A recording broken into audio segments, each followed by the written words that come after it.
It's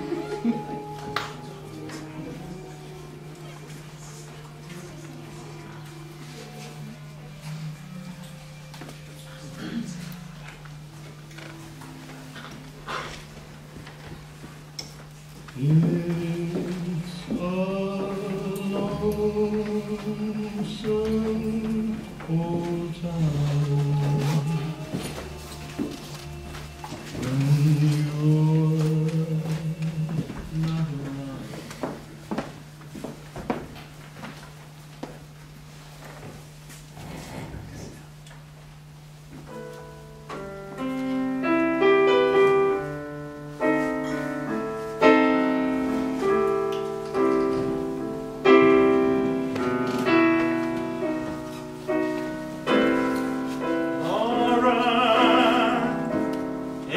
Face in the misty light,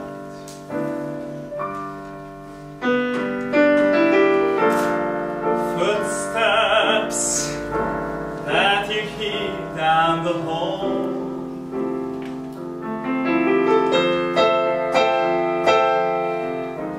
the lamp that floats on a summer night, that you can never quite recall,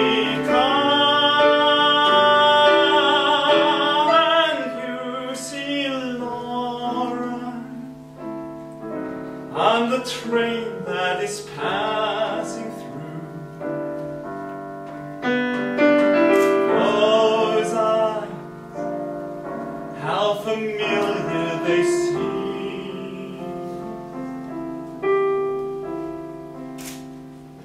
Yes, I have tricks in my pocket. I have things up my sleeve. But I'm the opposite of a stage magician. He who gives you illusion that has the appearance of truth. I give you truth in the pleasant disguise of illusion. To begin with, I turn back time. I reverse it to that quaint period, the 30s, when the large middle class of America was matriculating in a school for the blind. Their eyes had failed them, or they had failed their eyes. And so they were having their fingers pressed forcibly down on that fiery Braille alphabet of dissolving income. In Spain there was revolution. Here there was only shouting and confusion. In Spain there was Guernica. Here there were disturbances of labor, sometimes pretty violent in otherwise peaceful cities such as Chicago, Cleveland, St. Louis. This is the social background of the play. The story's memory, being a memory play, it is sentimental, it is not realistic. In memory, everything seems to happen to music. The memory of a tenement. Down a back alley near a streetcar line. Streetcars starting, stopping all night long. Down a back alley next to a dance hall. A tenement you enter the left by 2 steps up, or down 5 escapes. A structure whose name was a touch of accidental poetic proof, for the building was always burning with the slow fires of human desperation. I'm the narrator, and also character in this story. The other characters are my mother Amanda, a little woman of great but confused vitality, clinging frantically to another time and place. Sometimes there just weren't enough chairs to accommodate all the gentlemen callers who came to see me on a Sunday afternoon. I declare, we often had to send the servant to get folding chairs from over at the parish house. And my sister Laura, crippled slightly, limping from childhood illness, and separated from life until she was like a piece of her own little glass collection, too exquisitely fragile to move from the shelf. I don't sit around doing nothing. My glass collection takes up a good deal of time. Glass is something you have to take very good care of. Later in the story, a gentleman caller appears. He's the most realistic character, being an emissary from a world of reality that we were somehow set apart from. There's a fifth character in the play who doesn't appear, except in this larger-than-life-size photograph over the mantel. This is our father, who left us a long time ago. He was a telephone man who fell in love with long distance. He gave up his job with the telephone company and skipped the life fantastic out of town. The last we heard from him was a picture postcard from Mazatlan on the Pacific coast of Mexico, containing only 2 words: hello, goodbye. No address. I think the rest of the play will explain itself. Tom, honey, don't push with your fingers. If you have to push with something, use a piece of bread, a crust of bread, and chew. Chew. Animals have sections in their stomachs which enable them to digest their food without mastication. Now, human beings are supposed to chew their food before they swallow it down. Now, chew your food and give your salivary glands a chance to function. Salivary glands! Animal secretions! I haven't enjoyed one bite of this meal because of your constant silly directions on how to eat it. Sickening, it spoils my appetite. It makes me sick to my stomach. Temperament like a metropolitan star. You're not excused from this table. I'm getting a cigarette. You smoke too much. I'll bring the dessert now, Mother. No, Laura. You're going to be the lady tonight, and I'm going to be the servant. But I'm already up. Resume your seat, little sister. I want you to stay fresh and pretty for your gentleman callers. I'll get the dessert. I'm not expecting any gentlemen callers. Sometimes they come when you least expect them. Why, I remember one Sunday afternoon in Blue Mountain. Oh no, I know what's coming. Tom, let her tell it. She loves to tell it. I remember that Sunday afternoon in Blue Mountain when your mother received 17 gentlemen callers. Why, sometimes there just wasn't enough chance to accommodate them all. Well, how did you entertain all those gentlemen callers? With conversation. Well, I bet you could talk. Girls in those days knew how to talk, I can tell you. What did you talk about? Things of importance and going on in the world, never anything common and coarse or vulgar. My callers were all gentlemen, all of them. Among my callers were some of the most prominent planters, young ones of the Mississippi Delta. Planters and sons of planters. Let's see, there was young Champ Laughlin, who later became vice president of the Delta Planters Bank. And then there was Hadley Stevenson, who was drowned in Moon Lake and left his widow $150,000 in government bonds. Oh, there was Bates Coutreau, my bright particular beau. He got in a quarrel with that wild Wainwright boy down at Moon Lake Casino, and they shot it out on the floor. His widow was also well provided for. And then there was, that bright, beautiful, brilliant young Fitzhugh boy from Greene County. Where did he leave his widow? Oh, he never married. What's the matter with you? You talk as if all my admirers have turned their toes up to the daisies. And I could have been Mrs. Duncan J. Fitzhugh, mind you. And what did I do? I picked your father. Mother, let me clear the table. Amanda, I'm Amanda. What am I talking about? No, dear, you go in front, study your typewriter chart now, or practice your shorthand a little. You stay fresh and pretty. It's almost time for your gentlemen callers to start arriving. Now, how many do you expect you're going to be entertaining this afternoon? I don't believe we're going to receive any, Mother. What? No one? Not one? You must be joking. Not one gentleman caller? Well, what happened? Has there been a hurricane or a tornado? It isn't a hurricane. It's not a tornado, Mother.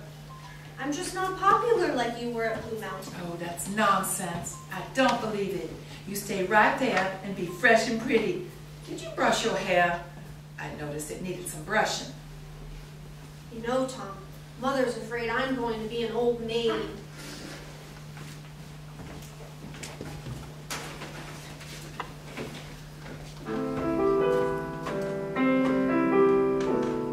Mother was afraid, and her way of coping with the possibility that Laura should be an old maid was to enroll her in a business college. One day, after a visit to the school to check on her daughter's progress, she came home to confront Laura. Laura Wingfield, where have you been going when you've gone out pretending to attend secretarial school? Mother, Don't lie to me.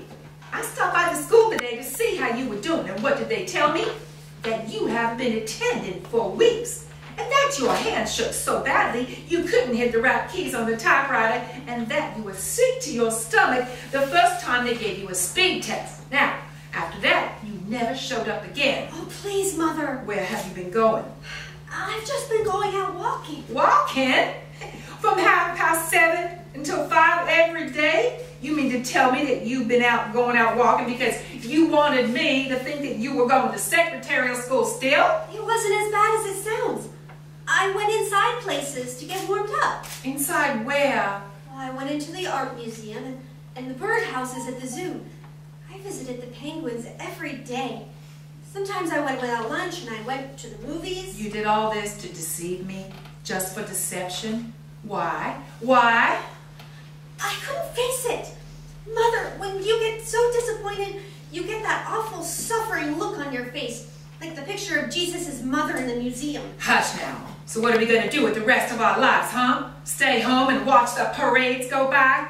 Play those worn-out phonograph records that your father left as a painful reminder of him? Or amuse ourselves with the glass menagerie? Oh, I know so well what becomes of unmarried women who aren't prepared to occupy a position. Those barely tolerated spinsters living upon the grudging patronage of some sister's husband or brother's wife, stuck away in a little mousetrap of a room, encouraged by one-in-law to visit another-in-law, little bird-like women without any nest, eating the crust of humility all their life. Is that the future we mapped out for ourselves? I don't know what to say. Of course, some girls do marry. Haven't you ever liked some boy? Yes, I liked one once. And I came across a picture of him a little while ago. He gave you his picture? No, it's in the high school yearbook. Oh, a high school boy. Yes. His name was Jim. He used to call me Blue Roses. Why did he call you a silly name like that? Oh, when I had that attack of pleurosis. He asked me what was the matter when I came back. I said pleurosis, but he thought I said blue roses. So that's what he called me after that. Whenever he'd see me, he'd holler, "Hello, Blue Roses!" Girls that aren't cut out for business careers usually wind up married to some nice young man. Sister, that's what you'll do. But Mother, Yes? I'm crippled. Nonsense, Laura! I told you never, never to use that word. Why, you're not crippled, you just have a little defect. Hardly noticeable even. That's not true. When people have some slight disadvantage, Laura, like that, they cultivate other things to make up for it. Develop charm and vivacity and charm. That's all you have to do. Then you won't have any trouble in finding a husband.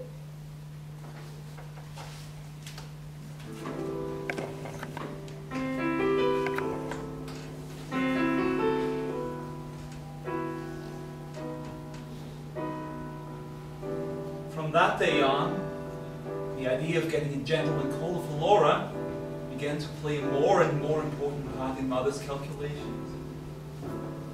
It became an obsession. Like some archetype of the universal unconscious, the image of the gentleman caller haunted our small apartment. An evening at home rarely passed without some allusion to this image. This spectre. This hope. And because Mother was a woman of action as well as words, she began to take logical steps, realizing that extra money would be needed to properly feather the nest and plume the bird. She conducted a vigorous campaign on the telephone, roping in subscribers to one of those magazines for matrons called The Homemaker's Companion. Hello, Ida Scott. This is Amanda Wingfield. We missed you at the DAR meeting last Monday. I said to myself, she's probably suffering with that sinus condition. How is that sinus condition? Oh, heaven have mercy. You are a Christian martyr, you know. That's what you are, a Christian martyr. Well, Ida, I just now happen to notice that your subscription to the Homemaker's Companion is about to expire. Just when that wonderful new series by Bessie May Harper is getting off to such an exciting start. You know, this is even the first thing that she's written since Honeymoon for Three. Oh, this one's even lovelier. It's all about the horse he sat on Long Island. See, a debutante gets thrown from her horse while taking him over the jump at a regatta. Yeah, and his spine is injured. And are you listening to me, Ida? Ida? Ida? Are you still there? Yeah. Expression not in my presence. Have you gone out of your senses? I have. I've been driven out. What is the matter with you, you big idiot? Look, I've got no single thing in my life that I can call my own. Voice. Everything is... Stop that shouting now. Yesterday you confiscated my books. You had the nerve to... Where did you put it? I took that horrible novel back to the library. That hideous book by that insane Mr. D.H. Lawrence. You didn't. I cannot control the output of diseased minds or people who cater to them. But I won't allow such filth brought into my house. No. House? Your house? Who pays rent on it? Who makes a slave of himself to... Don't you dare to. No, I mustn't say things. I've got to just... Let me tell you. I don't want to hear anymore. You will hear me more, you. No, I won't hear more. I'm going out. You come right back in here. Out. Come back here, Tom Wingfield. I am not through talking to you. Tom? You're going to listen to me and no more insolence from you. I'm at the end of my patience. Well, what do you think I'm at the end of? I know it seems unimportant to you. What I'm doing, what I want to do. I think you've been doing things that you've been ashamed of. That's why you act like this. I don't believe that you go to the movies every night. Nobody goes to the movies night after night, Tom. Nobody in their right mind goes to the movies as often as you pretend to. People don't go to the movies at nearly midnight, and they don't let out at 2 a.m. Coming in stumbling, muttering to yourself like a maniac. You're in no condition to work in the morning. You're right. I'm in no condition. What right do you have to jeopardize your job? Jeopardize the security of all of us? How do you think we manage if you only think of yourself? Mother, listen.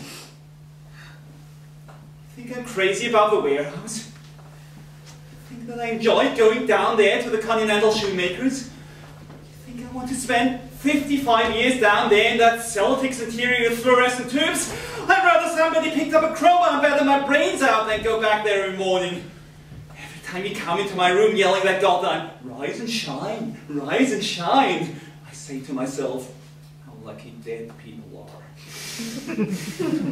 I get up, I go, for $65 a month. I give up everything that I ever dreamed of doing and being, ever. You can say to me that self is all I ever think of. If self is all I ever think of, do you know where I'd be, Mother? I'd be where Father is, gone! As far as the system of transportation could take me. Where are you going now? I'm going to the movies. I don't believe that lie. All right. I'm going to opium dens. Yes, opium dens. Dens of vice and criminals' hangouts. I'm a hired assassin, Mother. They call me Killer Wingfield. I'm leading a double life. A simple, honest warehouse worker by day, by night, dynamic tsar of the underworld. Mother, I go to gambling casinos. I spin away fortunes on the roulette table. I wear a patch over one eye and a false mustache. Sometimes I put in green whiskers. Oh, I could tell you things to make you sleep. My enemies want to dynamite this place. And they're gonna blow us all sky high one night. And you will go up on a broomstick high over Blue Mountain with 17 gentlemen calling you babbling old, ugly old witch. You come back here this instant, Tom Wingfield. I'll never speak to you again until you apologize.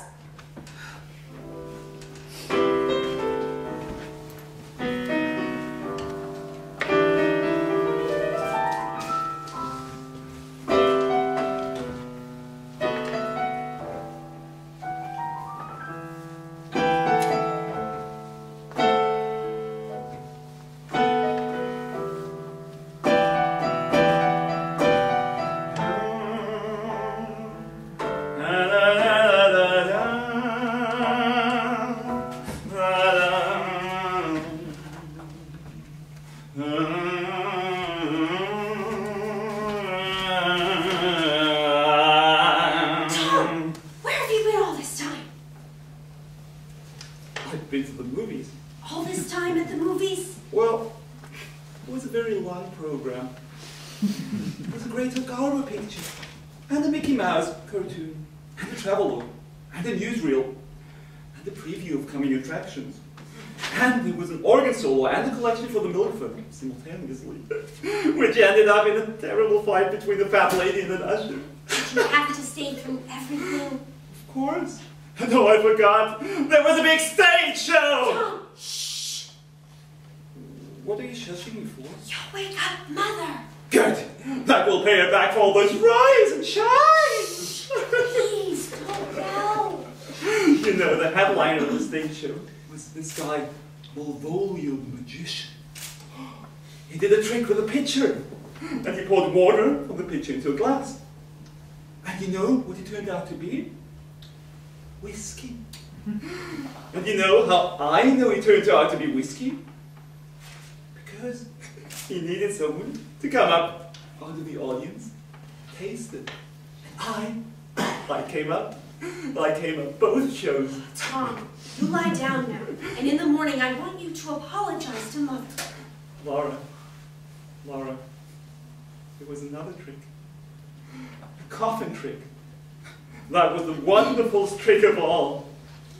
Malvolio got into the coffin, and we nailed it shut.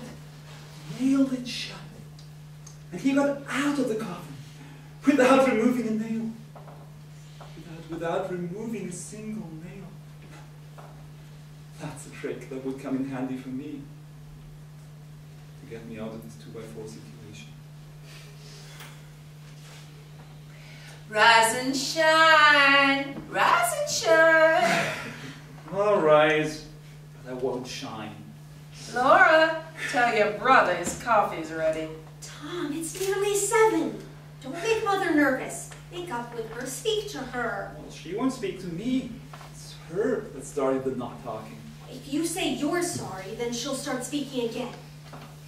Her not speaking. Is that such a tragedy? Please, please.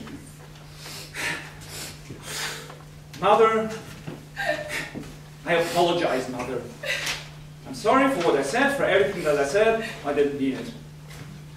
My devotion has made me a witch, and so I make myself hateful to my children. No, you don't. I worry so much. I don't sleep. It makes me nervous. I understand that. Tom, I've had to put up a solitary battle all these years. But you're my right-hand bower. Don't fail. Don't fall down. Don't fail. I try, Mother. Try, and you will succeed. Why, you're just so full of natural endowments. Both of my children, they're so unusual, my children. Don't you think I know it? I'm so proud and happy, and I feel I've so much to be thankful for, but promise me one thing, son. What, Mother? Promise me, son, you'll never be a drunkard. Mother, I'll never be a drunkard. Now eat your shredded wheat. Ah, it's just coffee. Put cream in it. No, thank you. To cool I it. don't like it hot. I don't want it black. There's no nourishment in black coffee, and drinking too much hot liquids makes cancer of the stomach. Tom, there's something I want to discuss with you. Oh. Well, what do you want to discuss? Laura. Laura? She has an idea that you're not happy here. What gave her that idea? Well, you know that you do act strangely. I'm not criticizing that, understand that. But Tom, why are you always so restless? And where do you go nights? Mother, I go to the movies. Why do you go to the movies so much, Tom? I go to the movies because I like adventure. But Tom, you go to the movies entirely too much. I like a lot of adventure. Most young men find adventure in their careers. Well, then most young men are not employed in a warehouse. Man is by instinct a lover, a hunter, a fighter. And none of those instincts are given much play in the warehouse. Instinct? Don't you quote instinct to me.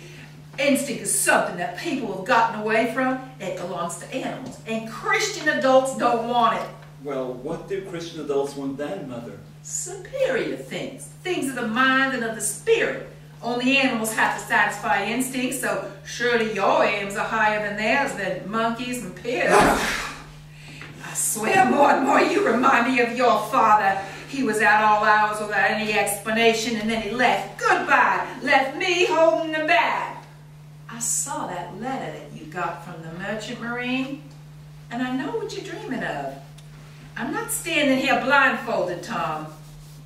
Very well, then. Do it. But not until there is somebody to take your place. What do you mean, Mother? I mean that as soon as your sister Laura has got somebody to take care of her, married, a home of her own, and independent, then you'll be free to go wherever you please, whichever way the wind blows. That's all right with me. But until that time, you've got to look out for your sister. I don't say me because I'm old and I don't matter. I say for your sister because she's young and dependent. Look, Mother, I'm going to be late. I've got to go. Tom! Listen, honey. Down at the warehouse, aren't there some nice young men? No. Oh, there must be some. Mother! Find out one. Find one that's clean linen and doesn't drink and ask him out for sister. What? For sister, to meet and get acquainted. Oh, my God. Tom, wait, please. I can go to work, Mother. Will you, Tom, dear? Please?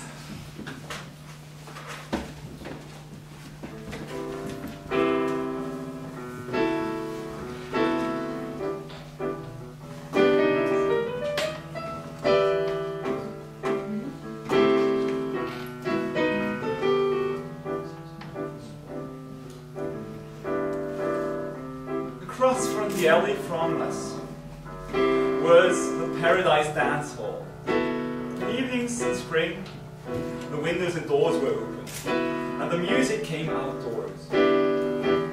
Sometimes the lights were turned out, except for a large glass sphere that hung from the ceiling. It would turn slowly about and filter the dust with delicate rainbow colors.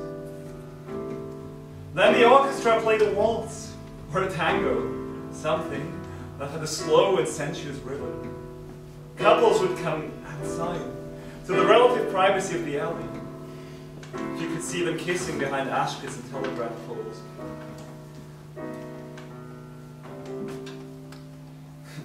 That was the compensation for life that passed like mine, without any change or adventure. Adventure and change were imminent in these years. Waiting around the corner for all these kids. But here, there was only hot swing music and liquor, dance halls, bars and movies, and sex that hung in the gloom like a chandelier and flooded the world with brief, deceptive rainbows. A fire escape sure is a poor excuse for a porch.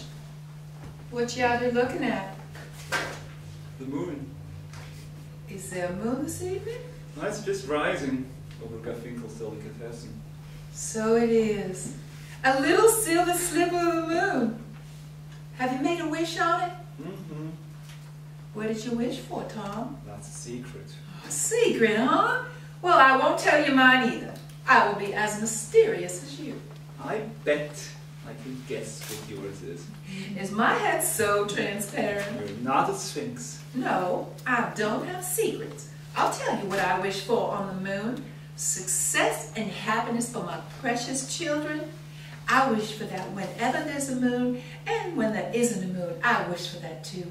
I thought perhaps you wished for a gentleman caller. And why do you say that? Don't you remember asking me to fetch one?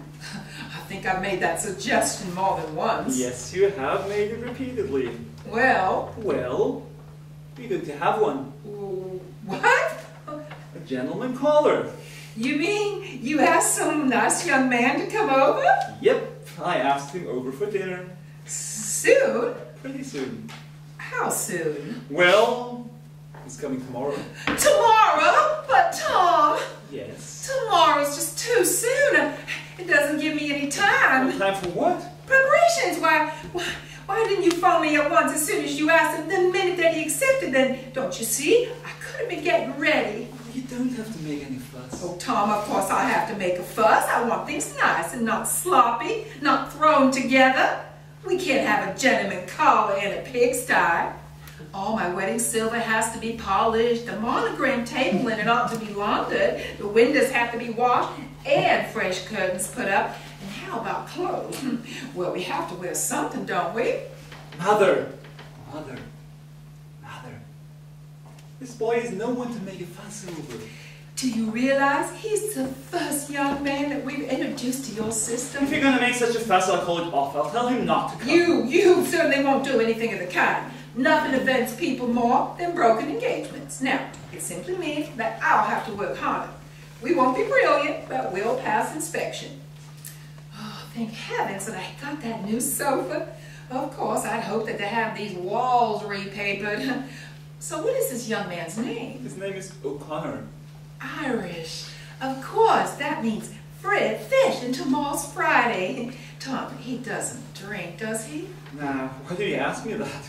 Well, because your father did. Don't get started on that.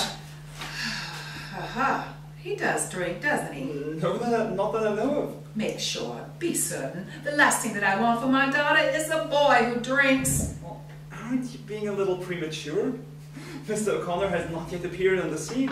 But he will tomorrow to meet your sister. And what do I know about his character? Nothing.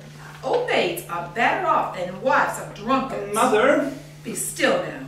Lots of fellows meet girls whom they don't marry. Will you talk sensibly and stop being sarcastic? Now, what is this young man's salary? I would judge this salary to be about $85 a month. $85. Well, for a family man, $85 is not much more than you can just get by on. Except he's not a family man. Well, he might be one day, sometime in the future. Oh, I see. Plans and provision. You are the only man that I know who ignores the fact that the future becomes the present the past, and the past turns into everlasting regret if you don't plan for it now. Now tell me more about this, what do you call him?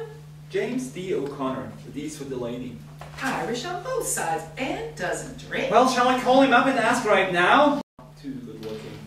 He's covered with freckles and he hasn't got much of a nose. He's not downright homely, though.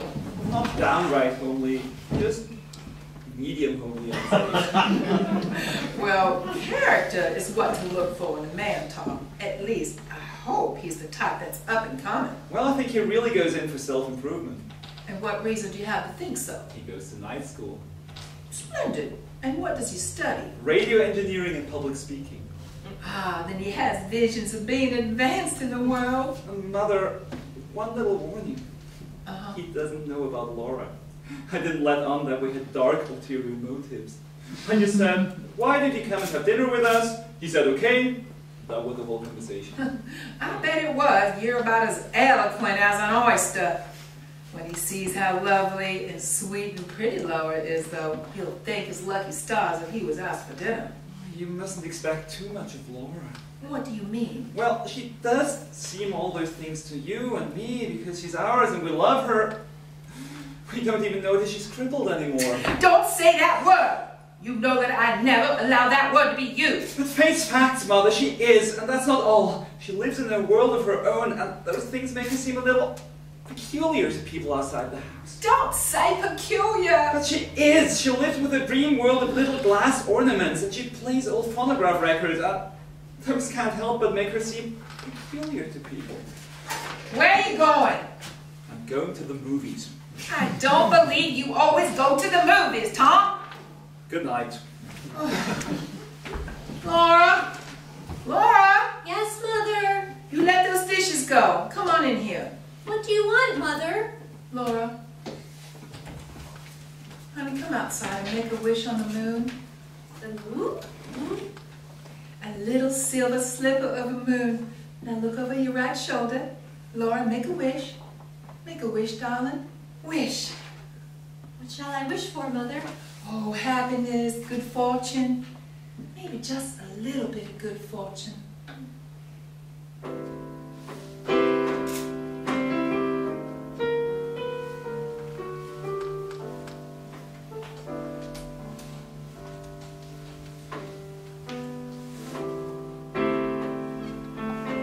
that evening, Mother managed to transform that apartment overnight. And Laura had a fragile, unearthly prettiness,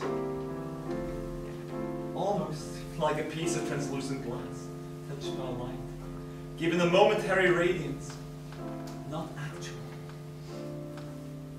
not lasting. Why are you trembling, Laura? Mother, you've made me so nervous. All this fuss about my clothes and my hair. There. Now just take a look at yourself. No, wait, just a moment, I have an idea. Oh, what is it now? Mother, what are you doing? They call them gay deceivers. I won't wear that. You will. Why should I? Because, to be painfully honest, your chest is flat. You make it seem like we're setting a trap. Oh, we are. All pretty girls are traps. A pretty trap, and men expect them to be. Now, look at yourself, young lady. This is the prettiest you will ever be. I'm not so sure. Oh, you look lovely, Laura, like an angel on a postcard. And what do you think of your mother? The way she looks? Oh, it's very pretty, Mother. It's something I resurrected from that old trunk. Styles haven't changed much, so much terribly after all. It's lovely. This is a dress that I had on the day that I met your father. That was the spring I had the craze for jonquils. Jonquils became an absolute obsession. Mama said, honey, there's no more room for jonquils. And I just still kept on bringing in more jonquils. So whenever and wherever I saw them, I'd say, stop, I see jonquils. I made the young man help me gather the jonquils. And it was actually a joke after a while, Amanda and her jonquils. I hope your brother and Mr. O'Connor get here before the rain starts. What did you say his name was? O'Connor. James O'Connor. No, Jim. Yes, Jim. I've never known a Jim who wasn't nice. There was a Jim O'Connor we both knew in high school.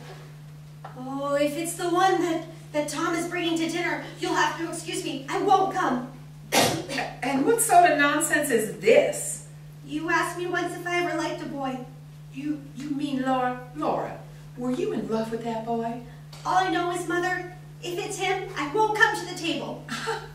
Well, it won't be him. It isn't the least bit likely. But whether it is or not, you will come to the table and you will not be excused.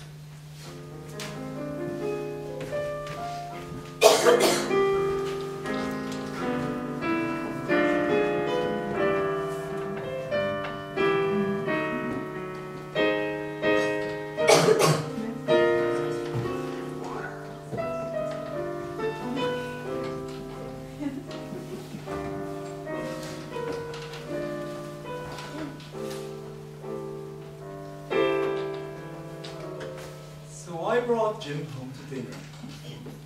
I had known Jim slightly in high school. In high school, Jim was a hero. He was shooting with such velocity through his adolescence that you would logically expect him to arrive at nothing short of the White House by the time he was 30. But Jim apparently ran into more interference after his graduation. His speed had definitely slowed. 6 years after he left high school, he was holding a job that wasn't much better than mine. He was the only one at the warehouse with whom I was in friendly terms. He called me Shakespeare.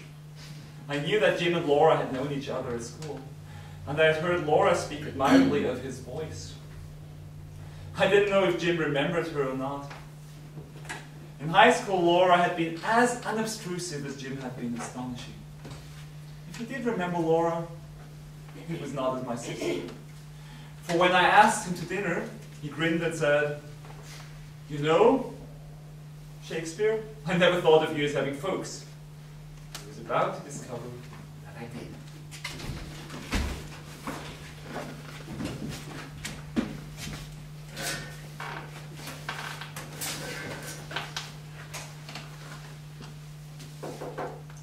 Laura, sweetheart, the door. Laura, that is your brother, Mr. O'Connor. Will you let them in, darling? Mother, you go to the door, please, please. What's the matter with you? What is wrong with you, you silly thing? Please, you answer it. Please, I'm sick. Well, I'm sick of your nonsense. Why can't you and your brother just be normal people? Now, fantastic whims and behavior, preposterous goings-ons, can you give me one reason? Come in just 1 second. Laura Wingfield, you march right up to that door. Yes. Yes, Mother. Well, we thought you weren't gonna let us in. Jim, this is my sister Laura. Laura, this is Jim. I didn't know Shakespeare had a sister. How do you do? Okay. Your hand is cold, Laura. Yes, well, I've been playing the Victrola. You must have been playing the classical music. You should play some hot swing to warm you up. Excuse me. I think I'm needed in the kitchen. I'll let Mother know you're here. What's the matter, Tom? Oh, with Laura. Laura is terribly shy. Shy, huh? It's unusual to meet a shy girl nowadays. I don't believe you ever mentioned you had a sister. Well, now you know I have one. Tom, Mr. Mendoza was speaking to me about you. Favorably? What do you think? Well, You're going to get out of a job if you don't wake up. I am waking up. You show no signs. Oh, the signs are interior. Jim, I'm planning to change. I'm right at the point of committing myself to a future that doesn't include the warehouse, Mr. Mendoza, or even the night school course in public speaking. What are you gassing about? I'm tired of the movies. Movies? Yes, movies. People go to the movies instead of moving. Hollywood characters are supposed to have all the adventures for everybody in America. Well, everybody in America sits in a dark room and watches them have them. I'm tired of the movies, and I'm about to move. See this card? What's that? I'm a member. The Union of Merchant Seamen. I paid my dues this month, instead of the light bill. You will regret it when they turn the lights off. I won't be there. How about your mother? I'm like my father, a bastard son of a bastard. You're just talking, you trip. How does your mother feel about it? Mother's not acquainted with my plans. Shh! Here she comes. Where you all at? On the terrace, Mother. Well, so this is Mr. O'Connor. Introductions are entirely unnecessary. I heard so much about you from my boy. I finally said to him, Tom, good gracious, why don't you bring this paragon to supper? I'd like to meet this nice young man at the warehouse, instead of just hearing you sing his praises so much. Well, Mrs. Wingfield. We're having a light supper tonight. I think light things are better for this time of year, the same as light clothes. Light clothes and light food are what warm weather calls for. Mother? Yes, honey? How about supper? Well, honey, you go to the kitchen and you ask your sister if supper's ready. You know that your sister is in full charge of supper. You tell her that you hungry boys are waiting for it. Okay. So you met Laura? Yes, she let you in. Oh, good. You met her already. Yeah, it's rare for a girl as sweet and pretty as Laura to be domestic. But Laura is, thank heavens, not only pretty, but also very domestic. I'm not at all. I never was a bit. I could never make a thing but angel food cake. Well, in the South, we had so many servants gone. All vestige of gracious living gone completely. I wasn't prepared for what the future brought me. All my gentlemen callers were planters or sons of planters, and so of course I assumed that I would be married to one and raise my family on a large piece of land. It looks to me like supper's on the table. Let me look, honey. Oh, lovely. But where's sister? Laura's not feeling well. She says she thinks she'd better not come to the table. What? Nonsense. Laura! Oh, Laura! Yes, Mother. You really must come to the table. We won't be seated until you come. Mr. O'Connor, you sit over there, and Laura Wingfield, you're keeping us waiting, honey. We can't say grace until you come to the table. Oh, here she comes. Laura, the table. It looks lovely. You really outdone yourself. May I help you with your chair, Laura? Yes. Laura, we really are sick. Tom, help your sister into the living room and sit in the living room, Laura, and rest on the sofa, honey. Oh, it's a shame, Mr. O'Connor. I'm afraid that standing over that hot stove made her ill. I told her that it was just too warm this evening, but she didn't want you to be disappointed. I'm sure she'll be feeling much better after supper. Okay, so if Laura is comfortable, I think that we may be seated and have grace. Tom, honey, would you say grace?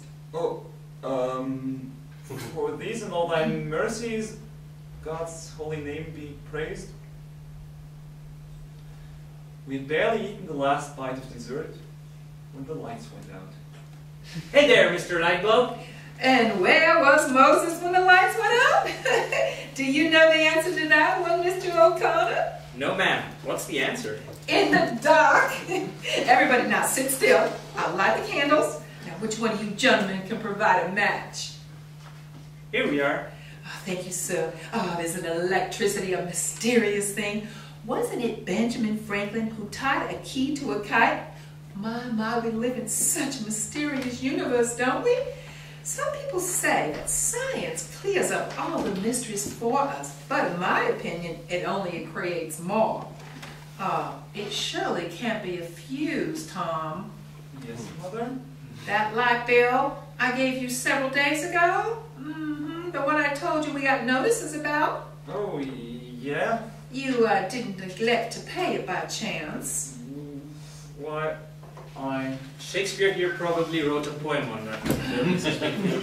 I might have known better than to trust him with it. There's such a high price for negligence in this world. Maybe the poem will win a $10 prize. We'll just have to spend the remainder of the evening in the 19th century, before Mr. Edison made the electric bulb. Well, candlelight is my favorite kind of light.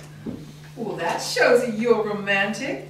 Tom, as a penalty for your carelessness, you can help me with the dishes.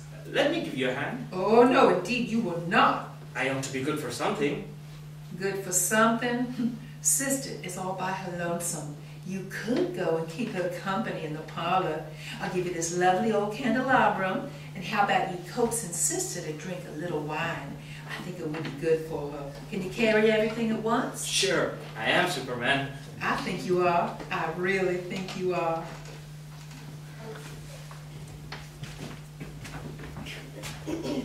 Hello there, Laura. Hello. How are you feeling now? Better? Yes. Yes, thank you. I brought you a little light and some dandelion wine. Oh, why, thank you. Drink it, but don't get drunk. Now, where should I put the candles? Oh, anywhere. How about here on the floor? Any objections? I like to sit on the floor. Mind if I do? Oh, no. How about you? Do you like to sit on the floor? Oh, yes. Why don't you then? I will. Let's get some pillows. Comfortable? Yes. So am I. Comfortable as a cow. Will you have some love? No, thank you. I think I shall indulge, with your permission. Think of the fortune made by the guy that invented the first piece of chewing gum. Amazing, eh? Yes. Your brother tells me you're shy. Is that right, Laura? I don't know. I judge you to be an old-fashioned type of girl. Well, I think that's a pretty good type to be. Hope you don't think I'm being too personal, don't you? I believe I will take a piece of gum, if you don't mind. Mr. O'Connor, have you kept up with your singing? Singing? Me? Yes. I remember what a beautiful singing voice you had. You've heard me sing? Oh, yes. Yes, very often. I don't suppose you remember me at all? You know, I have an idea I have seen you before. I had that idea as soon as you opened the door. It seemed, I was almost like I was about to remember your name, but the name I started to call you wasn't a name. And so I stopped before I said it. Was it Blue Roses? Blue Roses! Oh my gosh, yes, Blue Roses! That's what I had on my tongue. Well, from the drinking now. When you opened the door. Isn't it funny the trick memory plays on you? Well, I didn't connect you with high school somehow. But that's where it was. It was high school. I didn't even know Shakespeare had a sister. Well, I'm so sorry. Oh, I didn't expect you to. You barely knew me. But we did have a speaking acquaintance, huh? Yes, we spoke to each other, When did you but I never could. Just overcome it? no, I never could. I guess being shy is something you have to work out kind of gradually. Yes, I guess it just Takes time. yes. People are not so dreadful when you know them. That's what you've got to remember. And everybody has problems, not just you, but practically everybody has got some problems. You think of yourself as the only one having problems, as the only one who's being disappointed, but just look around. There are lots of people who are disappointed. For instance, I hoped when I was in high school, I'll be further along at this time, after 6 years, than I'm now. You remember that